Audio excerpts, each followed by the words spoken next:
এসে গেছি বন্ধুরা, রবিবার, ঘড়িতে ঠিক 8টা। আপনাদের কি খবর? সপরিবারে জড়ো হয়েছেন তো? আরে আরে, হাতে কি? চায়ের কাপ না কফির কাপ? আর সঙ্গে আলুর চপ, বেগুনি না পেঁয়াজি না ফুলুরি?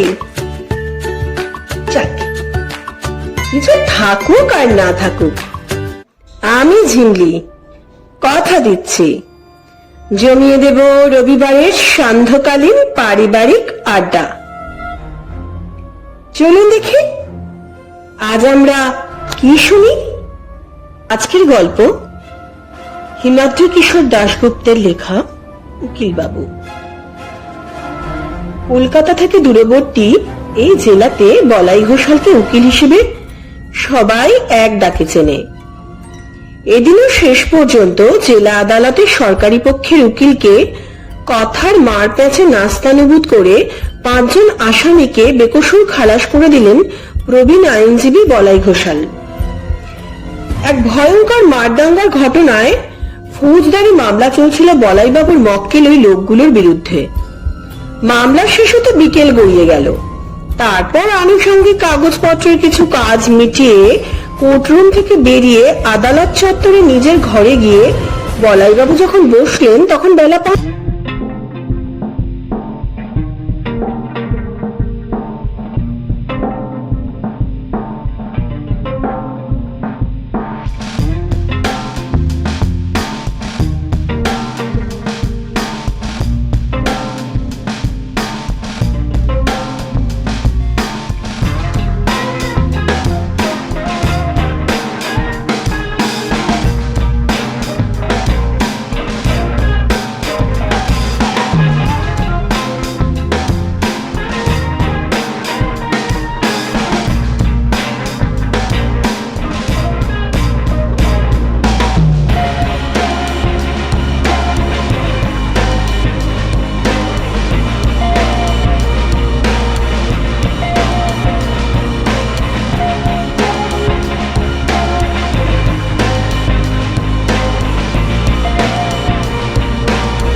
অক্ষুণ্ণ রয়েছে। বেশ চমকপ্রদ ছিল সেই মামলা। সেই সময় আসামি কৃষ্ণপদ বিশ্বাসের বয়স ছিল 40 বছর। পেশায় ধীবর ছিল সে চোরাবাউরে। চোরাবাউর একটা বিশাল জলাশয়, তার পাড়ের একটা অংশ বেশ কর্দমাক্ত। সেই কাদার কিছু স্থানে পা দিলে নাকি চোরাবালির মতো তার নিচে মানুষ তলিয়ে যায়। তাই ওই বাউর বা জলাশয়ের নাম চোরাবাউর। কৃষ্ণপদের মামলা হাতে নেওয়ার আগে বলাইবাবু তাকে না চিনলেও ঘটনাচক্রে ওই চোরাবাউর বলাইবাবুর গ্রামের একদম পাশেই। যাই হোক, সেই মামলায় আসল বিষয় ছিল এই যে আসামি কৃষ্ণপদ বিশ্বাস তার এক সহযোগী পরাণ মণ্ডলকে নিয়ে এক সন্ধ্যায় ডিঙিতে করে বাউরের জলে মাছ ধরতে যায়। আর তার পরের দিন থেকে পরাণ মণ্ডল নিখোঁজ হয়ে যায়। এই ঘটনার অনেক দিন আগে মাছের ভাগকে কেন্দ্র করে বচসা হয়েছিল দুই জেলের মধ্যে, যদিও পরে তা নাকি উপরে উপরে মিটে যায়।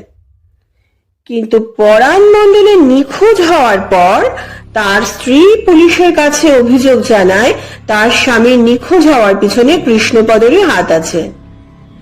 পরাণ মণ্ডলের স্ত্রীর অভিযোগের ভিত্তিতে পুলিশ তদন্তে নামে এবং কৃষ্ণপদের বাড়ি থেকে পরাণ মণ্ডলের জামা ও রক্তমাখা কোঁচ বা মাছ মারার বর্শা উদ্ধার করে। যদিও পুলিশ পরাণ মণ্ডলের দেহ উদ্ধার করতে পারেনি, তবুও তারা এই মর্মে মামলা সাজিয়ে দিল যে কৃষ্ণপদ মাছ ধরার কোঁচের সাহায্যে পরাণকে নৃশংসভাবে খুন করে বিশাল বাউরের পাঁকের মধ্যে কোনো অজ্ঞাত স্থানে পুঁতে দিয়েছে। ফরেন্সিক পরীক্ষাতেও প্রমাণিত হয়েছিল যে কোচ আর জামায় যে রক্ত লেগেছিল তা পরাণ মণ্ডলেরই।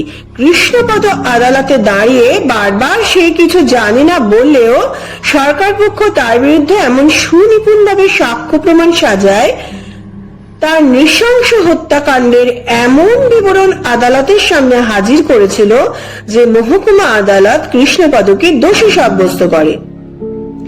এই হত্যাকাণ্ডকে পরিকল্পিত বিরলতম নৃশংস হত্যাকাণ্ড আখ্যা দিয়ে আদালত কৃষ্ণপদকে ফাঁসির সাজা শুনিয়ে দেয়।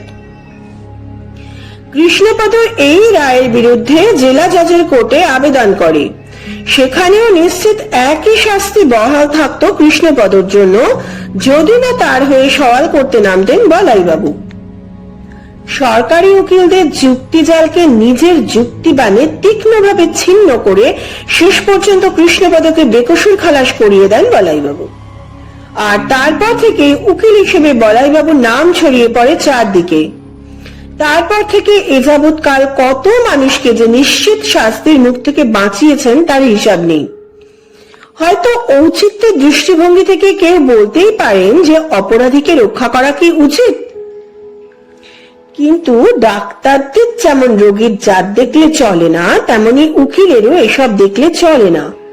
কারণ মক্কেল অপরাধী হোক বা না হোক, তার স্বার্থ রক্ষাই আইনজীবীদের পেশা। মক্কেলের উপর নির্ভর করেই আইনজীবীদের অন্য সংস্থান হয়। ধন্যবাদ দিতে আসা সরকারি উকিলের কথা শুনে বলাইবাবুর মনে পড়ে গেল কৃষ্ণপদ এ রাতে আসবে। এই দিন প্রতিবার সে যেমন আসে।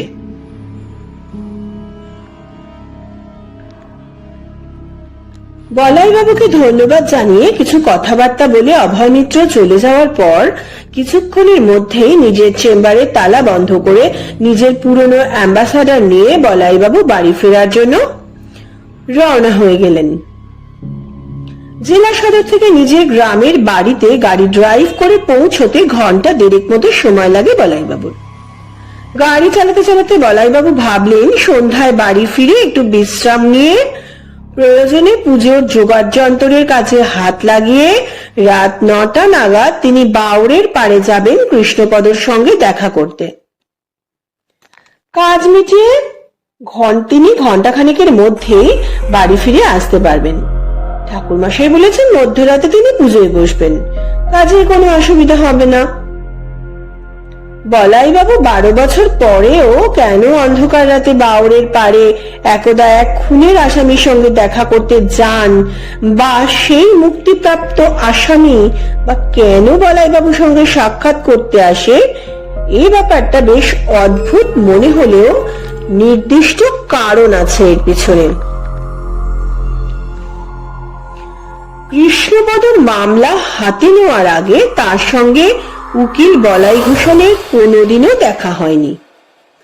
বিশাল চোরাবাউরের এক পাশে বলাইবাবুদের গ্রাম আর অন্য পারে জেলে পাড়ায় কৃষ্ণপদর বাড়ি। তাছাড়া বলাইবাবু ছিলেন শিক্ষিত সম্ভ্রান্ত পরিবারের সন্তান, আর কৃষ্ণপদ নিরক্ষর জেলে। বলাইবাবু যৌবনে ওকালতি পাশ করার পরই তার গ্রামের বাড়ি ছেড়ে পেশার সুবিধার্থে বসবাস শুরু করেন জেলা সদরে। কাজে তাদের দুজনের মধ্যে সাক্ষাতের সুযোগ এই মামলায় পূর্বে ঘটেনি। বলাইবাবু প্রথম কৃষ্ণপদ বিশ্বাসকে দেখেন জেলা কোর্টের লকআপে। তিনি জানতে পেরেছিলেন মহকুমা আদালতের ফাঁসির আসামিকে জেলা জজের আদালতে হাজির করার জন্য আনা হয়েছে। তাই কৌতূহলবশত সেই আসামিকে দেখতে গিয়েছিলেন তিনি। কিন্তু কালো কোট পরা বলাইবাবু কোট লকআপে উপস্থিত হতেই সেই আসামি কৃষ্ণপদ বিশ্বাস বলাইবাবুর পা জড়িয়ে ধরে ডুকরে কেঁদে উঠে বলেছিলেন, বাবু, আপনি আমাকে বাঁচান, আমি গরিব মূর্খ মানুষ, সত্যি বলছি আমি খুন করিনি। পরাণ মণ্ডলের ব্যাপারে বিশ্বাস করুন, আমি সত্যি কিছু জানি না, কেউ আমাকে ফাঁসিয়ে দিয়েছে। দোহাই বাবু, আমাকে রক্ষা করুন, আমার ঘরে বউ, ছোট ছোট ছেলে মেয়েরা আছে, আমার ফাঁসি হলে ওদের কি হবে বাবু? দোহাই, আমাকে আপনি বাঁচান।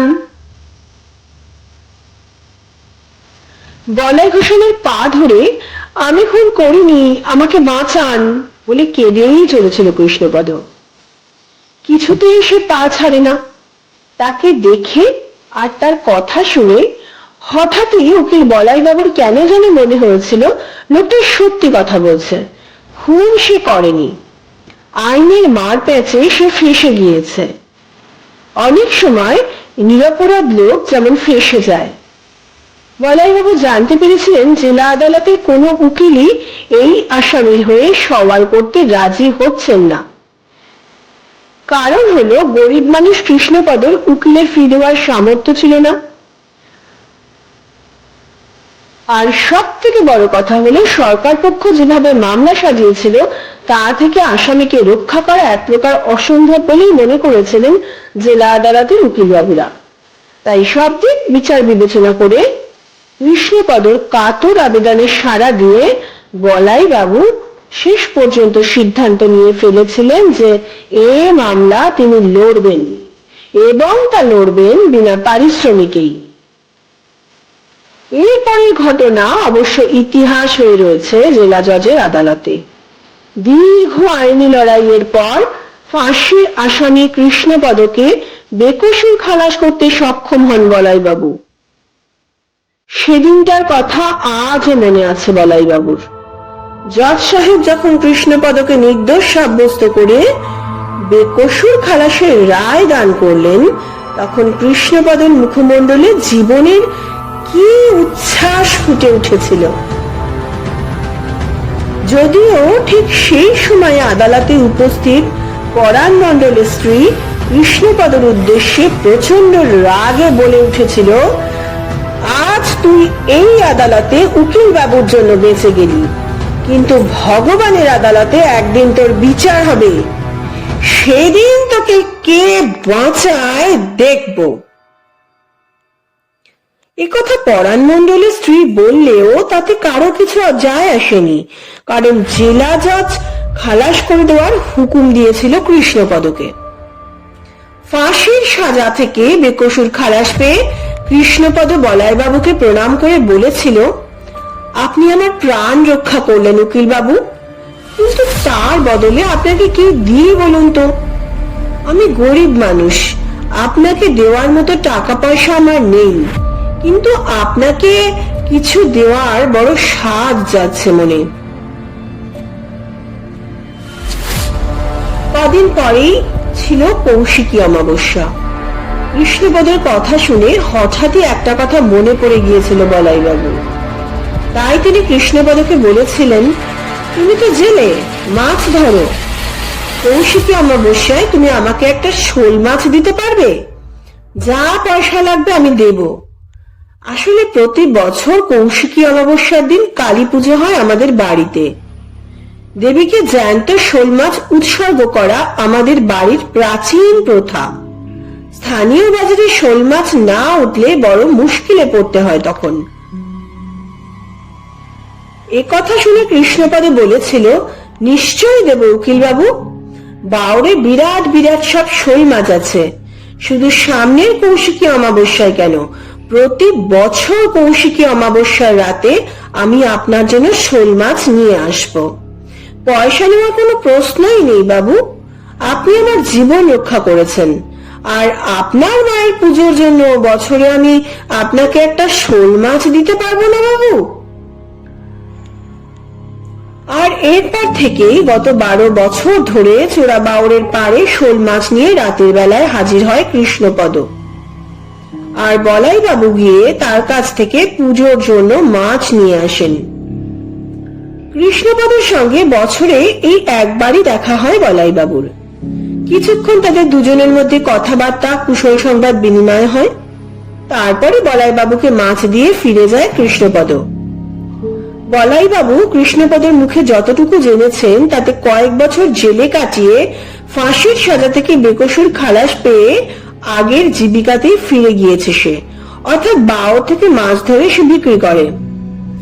বাড়ি ফেরার পথে কৃষ্ণপদর কথা মনে করতে করতে বলাই বাবুর মনে পড়ল গতবার তার সঙ্গে সাক্ষাৎ হওয়ার পর তিনি তাকে প্রশ্ন করেছিলেন, তুমি আছো কেমন? জবাবে কৃষ্ণপদ বলেছিল, গরিবেরা যেমন ভালো থাকে তেমন ভালোই আছি, বাউরের মাছ ধরে সংসারটা চলে যাচ্ছে।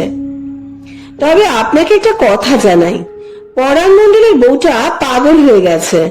আমাকে দেখলেই সে খালি বলে, ভগবানের আদালতে তোর বিচার হবে। তখন তোকে কে বাঁচাবে শুনি? ওই বলাই উকিল, সে কি তোর সঙ্গে যাবে? আমার কথাগুলো শুনে কেমন যেন ভয় ভয় লাগে। বলাই বাবু একথা শুনে হেসে বলেছিলেন, হ্যাঁ, একথা বউটা আদালতে বলেছিল বটে, তবে খুন তো তুমি করনি। উপরওয়ালার দরবারে যদি তোমার বিচার হয় তবে তোমার ভয় কি? এসব ব্যাপার নিয়ে মন খারাপ করবে না, একদম পাত্তা দেবে না এসব কথায়। বলাই বাবুর কথা শুনে কৃষ্ণপদ বলেছিল, ঠিক বলেছেন, এসব কথায় কান না দেওয়াই ভালো। তবে লোকে বলা বলি করে ভগবানের আদালতেও ওকালতি করে মামলা জিততে পারেন, এত বড় উকিল বাবু আপনি। কৃষ্ণপদর কথা, তার মামলার কথা, আরো নানা কথা ভাবতে ভাবতে গাড়ি চালিয়ে সন্ধ্যার কিছু সময় পর গ্রামের বাড়িতে পৌঁছে গেলেন বলাই বাবু। ঠাকুরদার আমলের বিশাল বাড়ি বলাই বাবুদের। বলাই বাবুর পরিবার জেলা সদরে থাকলেও তাঁর জ্ঞাতি ভাইরা থাকেন এখানে। প্রাচীন পুজোটার আয়োজক তারাই। বলাই বাবু অবশ্য বেশ কিছু টাকা দেন এই পুজোর জন্য। আর হ্যাঁ, দেবীকে উৎসর্গ করার জন্য শোল মাছটা তিনি জোগাড় করে থাকেন। বলাই বাবু বাড়িতে উপস্থিত হয়ে দেখলেন প্রতিবারের মতো এবারেও পুজোর সব আয়োজন প্রায় সম্পন্ন। বড় আলো লাগানো হয়েছে, ঢাক বাজছে, শামিয়ানার নিচে স্থাপন করা হয়েছে দেবী প্রতিমা, তার সামনে সাজানো হয়েছে পুজোর নানান নানান উপচার।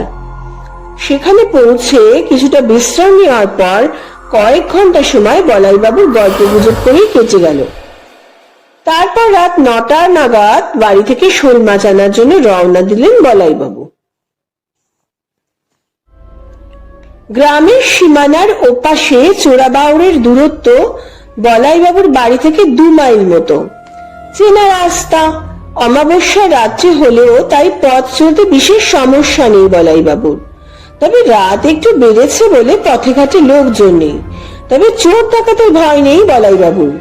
এই তল্লাচে বলাই বাবুকে সবাই চেনে, আর তিনি উকিল বলে চোর ডাকাত তাকে চট করে ঘাঁটাবে না, এও তিনি বেশ ভালো মতোই জানেন। তাই অমাবস্যা নির্জন রাত হলেও বেশ শান্তভাবেই হাঁটছিলেন বলাই বাবু। হাঁটতে হাঁটতে তিনি প্রায় গ্রামের সীমানায় যখন পৌঁছে গিয়েছেন তখন হঠাৎই পিছনে পায়ের শব্দ শুনে ফিরে তাকিয়ে দেখলেন তার কয়েক পা তফাতেই আরো একজন লোক আসছে। আধো অন্ধকারে লোকটাকে দেখে বলাই বাবু তাকে গ্রামের লোক বলেই মনে হলো। লোকটার পরনে লুঙ্গি, খালি গা, খালি পা, সম্ভবত মাঝ বয়সী। বলাই বাবু লোকটাকে দেখে পাত্তা দিলেন না, নিজের মনেই হাঁটতে লাগলেন। লোকটা হাঁটতে হাঁটতে একসময় বলাই বাবুর পাশে চলে এলো। এবারে হঠাৎ বলাই বাবুর উদ্দেশ্যে প্রশ্ন করলো, বাবু, আপনি তো বলাই উকিল, তাই না? বলাই বাবু বললেন, হ্যাঁ, কেন বলো তো? লোকটা চলতে চলতে বলল, আপনার অনেক নাম শুনেছি। গায়ের অনেক লোকই বলাইবাবুকে চেনেন, এই কথাটা হয়তো কোনোভাবে অনুমান করেছে তার পরিচয়। এই কথা ভেবে তিনি নিজের মতো হাঁটতে লাগলেন। আরো বেশ কিছুটা এগোনোর পর লোকটা বলল, কৃষ্ণপদ বিশ্বাসের মামলায় কিন্তু খুব লড়েছিলেন আপনি, আপনার জন্যই সেদিন ফাঁসির হাত থেকে বেঁচে গেল। এবার বলাইবাবু চলতে চলতে লোকটার দিকে তাকিয়ে প্রশ্ন করলেন, তুমি এই ঘটনার কথা জানলে কি করে?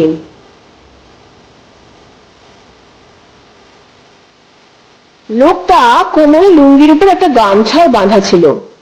কোমর থেকে গামছাটা খুলে নিয়ে মাথায় বাঁধতে বাঁধতে ওই লোকটা বলল, তা জানবে না? আমি কেন, আশেপাশে সব গাঁয়ের লোক জানে আপনি কৃষ্ণপদকে কিভাবে বাঁচিয়েছিলেন। কিন্তু একজন খুনিকে বাঁচানো কি ঠিক কাজ বাবু? বলাইবাবু এবার বেশ অসন্তুষ্টই হলেন তার কথায়। বলাইবাবুকে এই তল্লাটি সবাই বেশ সমীহ করে চলে, তার সঙ্গে অপ্রয়োজনীয় কথা বলার সাহস পায় না। লোকটা যে শুধু গায়ে পড়ে তার সঙ্গে কথা বলছে তাই নয়, আবার জ্ঞান দিতেও শুরু করেছে।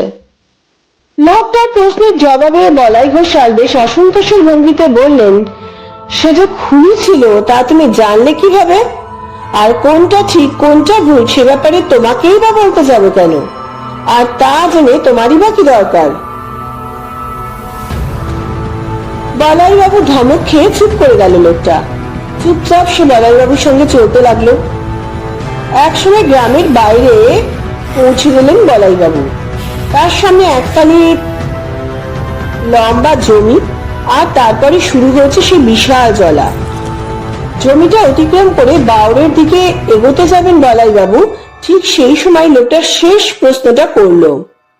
লোকে বলে ভগবানের আদালতেও মামলা লড়লে আপনি সে মামলা জিতবেন, এই কথাটা কি সত্যি? বলাইকে গম্ভীরভাবে বললেন, হয়তো তাই। এবার তোমার কোথাও কাজ থাকলে সেখানে যাও, আমি এখন একটা কাজে যাচ্ছি।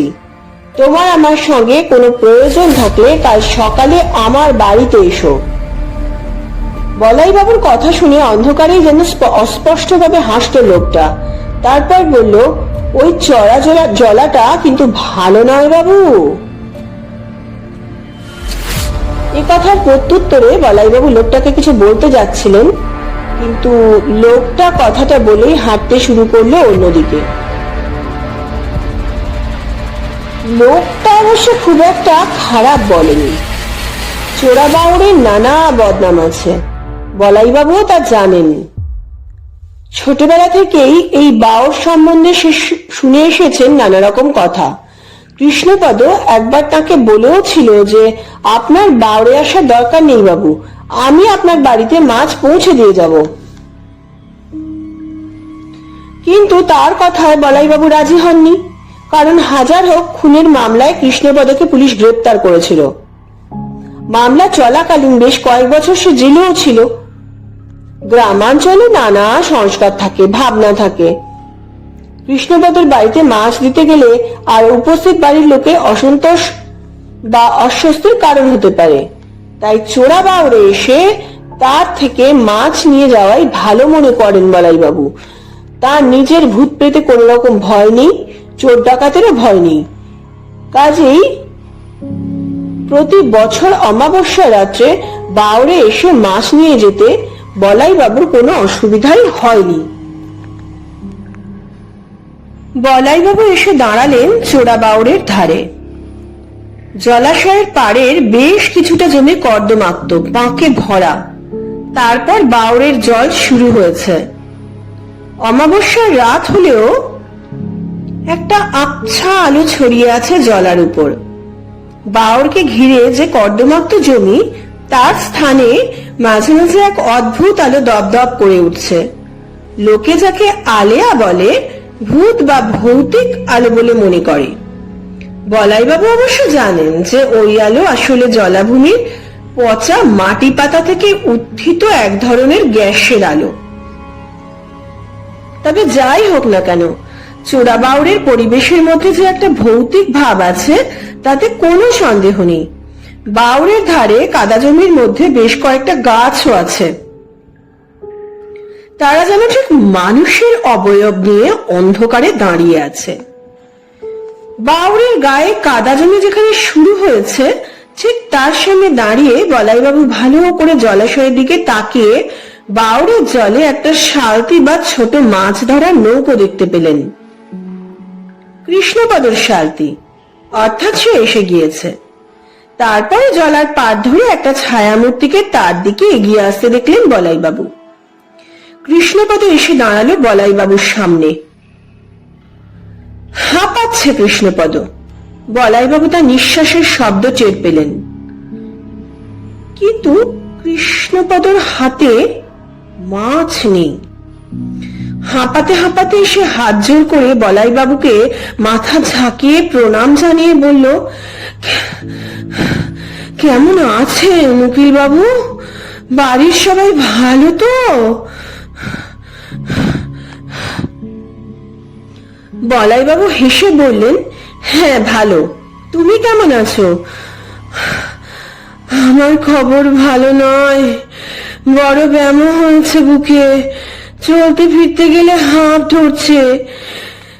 সেবার আপনি আমাকে বাঁচিয়ে দিয়েছিলেন, কিন্তু এবার মনে হয় আর বাঁচবো না। ডাক্তারবাবু মোটামুটি তেমনই বলে দিয়েছেন। এবারই হয়তো শেষ মাছ দিতে আসা।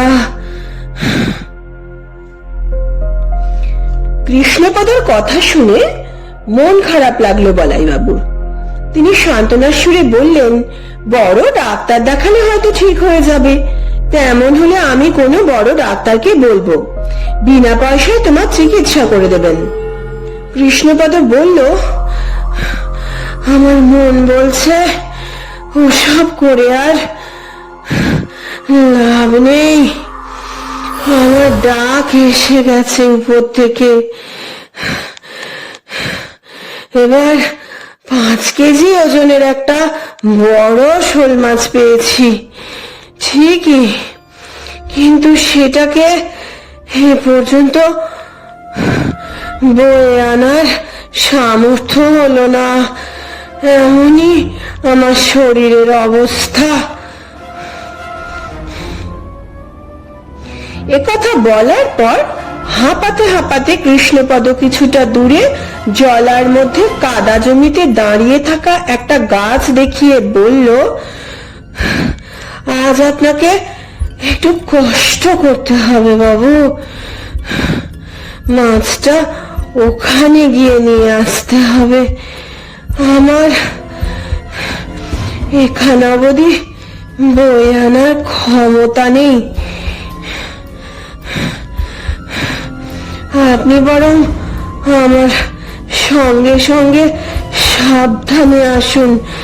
মাছটা আপনাকে দিয়ে আমি শালতি নিয়ে কোনো রকমে বাড়ি ফিরে যাব।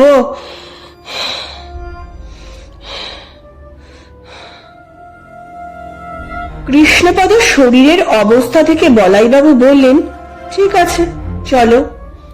একথা বলে তিনি চোরা বাউরের কাদা জমির পাড়ে চটি খুলে ধুতিটা গুটিয়ে নিয়ে কাদায় নেমে পড়লেন। কৃষ্ণপদের পিছন পিছন কাদা ভেঙে সেই গাছটার দিকে এগোলেন তিনি। প্যাচ প্যাচে নরম কাদায় বলাইবাবুর গোড়ালির উপরের বেশ খানিকটা অংশ ডুবে যেতে লাগলো। ক্রমশ এগিয়ে আসতে লাগলো গাছটা। সে গাছটার আনুমানিক 30 হাত কাছে পৌঁছে হঠাৎ থমকে দাঁড়িয়ে পড়ল কৃষ্ণপদ। বড় বড় শ্বাস টেনে সে বলল, বাবু আমি আর চলতে পারছি না। আপনি গাছের তলা থেকে মাছটা নিয়ে আসুন, আমি এখানে দাঁড়িয়ে আছি।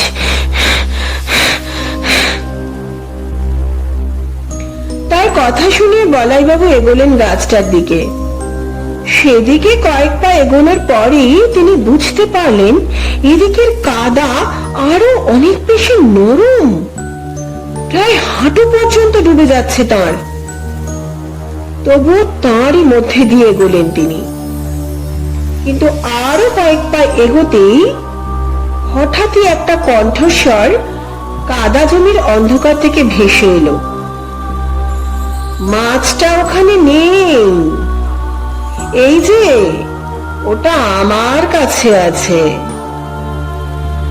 কথাটা কানে যেতেই থমকে দাঁড়িয়ে পড়ে যেদিক থেকে কথাটা এলো সেদিকে বলাইবাবু তাকালেন। গাছটার ঠিক বিপরীতে একপাশে হাত 50-এর তফাতে কাদার মধ্যে বেশ কয়েকবার দপদপ করে আলেয়ার আলো জ্বলে উঠল। আর সেই আলোয় বলাইবাবু আর কৃষ্ণপদ দুজনেই দেখতে পেল একজন লোক সেখানে বিরাট একটা শোল মাছ কোলে নিয়ে দাঁড়িয়ে আছে। লোকটার পরনে খালি পা, পরনে লুঙ্গি, মুখটা গামছা দিয়ে বাঁধা। এক ঝলক লোকটাকে দেখেই বলাইবাবুর মনে হলো এ যেন সেই লোক যে তার সঙ্গে আসছিল। কিন্তু লোকটাকে তো তিনি চলে যেতে দেখেছিলেন, সে ওখানে এলো কিভাবে? বলাইবাবু ব্যাপারটা ভালো করে বুঝে ওঠার আগেই কৃষ্ণপদের লোকটার উদ্দেশ্যে বলে উঠল, এই তুই কে? ওখান থেকে মাছটা নিয়েছিস কেন? মাছটা ফেরত দে। কৃষ্ণপদের যে লোকটাকে দেখে বিস্ময় জেগেছে তা তার কণ্ঠস্বর শুনেই বলাইবাবু বেশ বুঝতে পারলেন। মাছ হাতে লোকটা যেখানে দাঁড়িয়ে আছে সে জায়গাটা বলাইবাবু অপেক্ষা কৃষ্ণপদর কাছাকাছি। কৃষ্ণপদের কথার জবাবে লোকটা বলল, ঠিক আছে, মাছ ফেরত দিচ্ছি, নিয়ে যাও। একথা বলে মাছ কোলে কাদা ভেঙে কৃষ্ণপদর দিকে কয়েক পা এগিয়ে এসে দাঁড়ালো লোকটা। কৃষ্ণপদ মৃদু ইতস্তত করে মাছটা নেওয়ার জন্য এগুলো লোকটার দিকে। দুজনের মধ্যে হাত কুড়ির ব্যবধান। কিন্তু লোকটার দিকে অর্ধেক এগোনোর পরই কৃষ্ণপদর দেহটা হঠাৎ যেন কোমর পর্যন্ত ডুবে গেল কাদার মধ্যে। কৃষ্ণপদের কণ্ঠ থেকে একটা আর্তনাদ বেরিয়ে এলো, এই যে চোরা কাদায় পড়ে গেলাম আমি। এ কথা বলে সে হাত ছুঁড়ে সেই কাদা থেকে মুক্ত হবার জন্য আপ্রাণ চেষ্টা করতে লাগলো। কিন্তু বলাইবাবু হতভম্ব হয়ে দেখলেন কৃষ্ণপদের দেহটা ধীরে ধীরে ডুবে যাচ্ছে চোরা বাউরের চোরা কাদাবালির মধ্যে। যে চোরা কাদার কথা বলাইবাবু বহুদিন ধরে শুনে এসেছেন, কিন্তু বলাইবাবুর সাহসে কুলোলো না সেই ভয়ঙ্কর চোরা কাদার দিকে এগিয়ে গিয়ে কৃষ্ণপদকে উদ্ধারের চেষ্টা করার। কৃষ্ণপদর দেহ এখন প্রায় বুক পর্যন্ত ডুবে গিয়েছে। বলাইবাবুর উদ্দেশ্যে সে আতঙ্কিত ভাবে চিৎকার করে উঠল, আমি যে মরে যাচ্ছি উকিল বাবু, আপনাকে যে আমার সঙ্গে নেওয়া হলো না, ভগবানের আদালতে কে আমাকে বাঁচাবে উকিল বাবু? কৃষ্ণপদর এটাই শেষ কথা। এ কথা বলার পরই কৃষ্ণপদর দেহ অদৃশ্য হয়ে গেল। চোরা বাউরের চোরা কাদা গ্রাস করে নিল একদা ফাঁসির আসামি কৃষ্ণপদকে। বলাইবাবু এবার আর তাকে বাঁচাতে পারলেন না। একইভাবে একই জায়গায় স্থানুর মতো দাঁড়িয়েছিলেন বলাইবাবু। সেই লোকটা এবার মাছ হাতে এগিয়ে আসতে লাগলো বলাইবাবুর দিকে। কৃষ্ণপদ যেখানে তলিয়ে গিয়েছে ঠিক ওই জায়গাটা পেরিয়েই সে বলাইবাবুর সামনে এসে দাঁড়ালো। লোকটার মুখের গামছাটা খসে গিয়েছে, কাছেই একটা আলেয়া জ্বলে উঠল। বলাইবাবু লোকটার দিকে তাকিয়ে বুঝতে পারলেন তাঁর অনুমানই ঠিক, এই লোকটাই তাঁর সঙ্গে আসছিল। লোকটা বলাইবাবুর উদ্দেশ্যে বলল, আপনাকে একটা জিনিস দেখাই, ভালো করে মাছটাকে খেয়াল করবেন। এ কথা বলে সে মাছটাকে কয়েকবার হাতে দুলিয়ে সোজা ছুঁড়ে দিল গাছটার দিকে। গাছের কিছুটা আগে গিয়ে পড়ল মাছটা। আলেয়ার আলোয় বলাইবাবু দেখলেন কাদায় পড়ে নিমেষে অদৃশ্য হয়ে গেল বিরাট মাছটা। আতঙ্কে হিম হয়ে গেল বলাইবাবুর শরীর। ওই পথেই যে মাছটা আনতে যাওয়ার কথা ছিল তার। কাঁপা কাঁপা গলায় তিনি বললেন, আমি যে কিছুই বুঝতে পারছি না। লোকটা বলল, আমার সঙ্গে সঙ্গে পাড়ে উঠুন, তারপর সব বুঝিয়ে বলছি আপনাকে। আমি যেভাবে হাঁটছি ঠিক সেভাবেই আমার পিছনে আসুন, নইলে বিপদ হতে পারে। চোরাবাউরের চোরা কাদায় আপনিও কৃষ্ণপদ আর তার শোল মাছের মতো তলিয়ে যেতে পারেন। বলাইবাবু এরপর লোকটাকে ভয়ে ভয়ে অনুসরণ করে কাদা ভেঙে পাড়ে উঠলেন। লোকটা তার মুখোমুখি দাঁড়ালো। একটু ধাতস্থ হওয়ার পর বলাইবাবু রুমাল দিয়ে মুখের ঘাম মুছে লোকটাকে বললেন, ব্যাপারটা এবার আমাকে বুঝিয়ে বলো।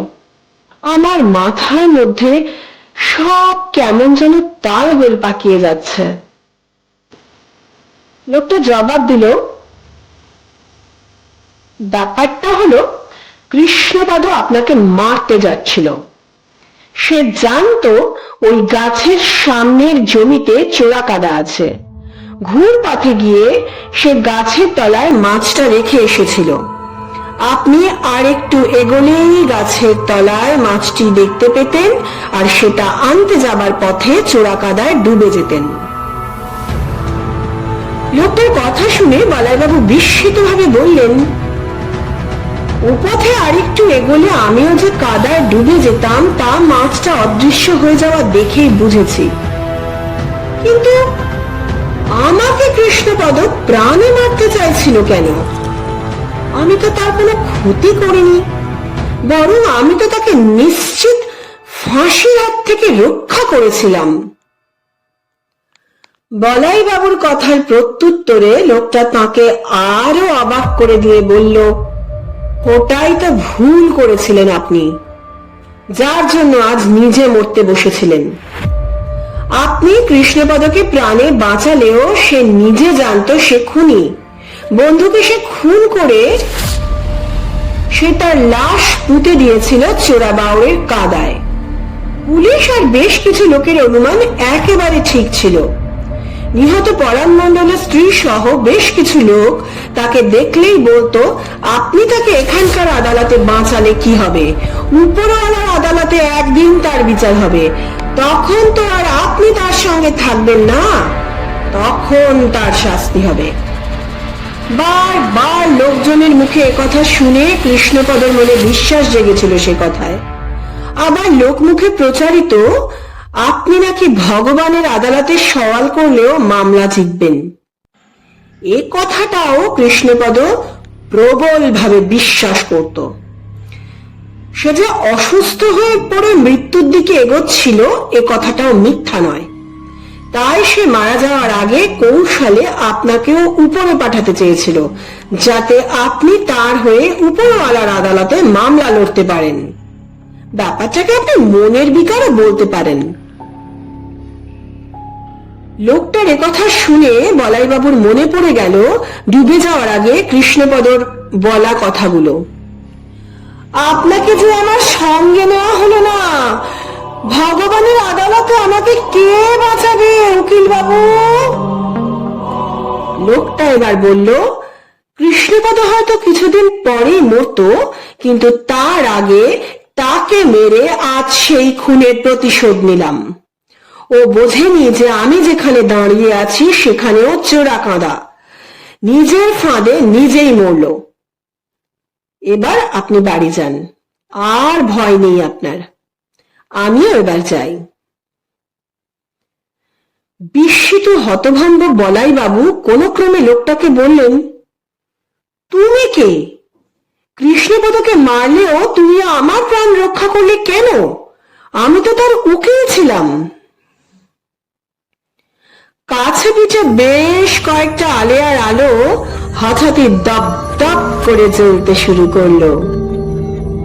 জলার মধ্যে হঠাৎই ডেকে উঠল নিশাচর পাখির দল।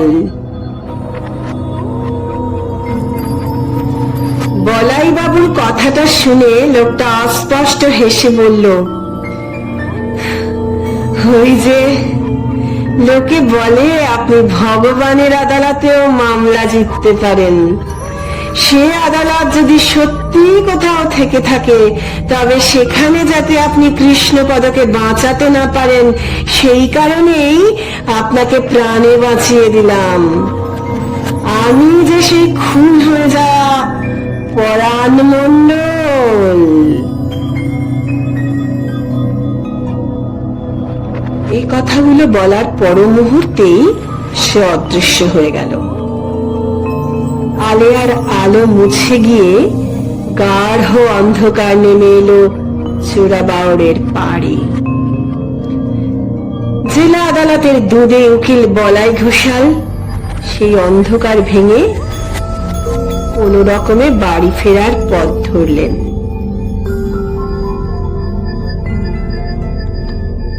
কেমন লাগলো বন্ধুরা আমাদের আজকের এই গল্প? আমাকে কিন্তু এটা কমেন্ট সেকশনে জানাতে ভুলবেন না।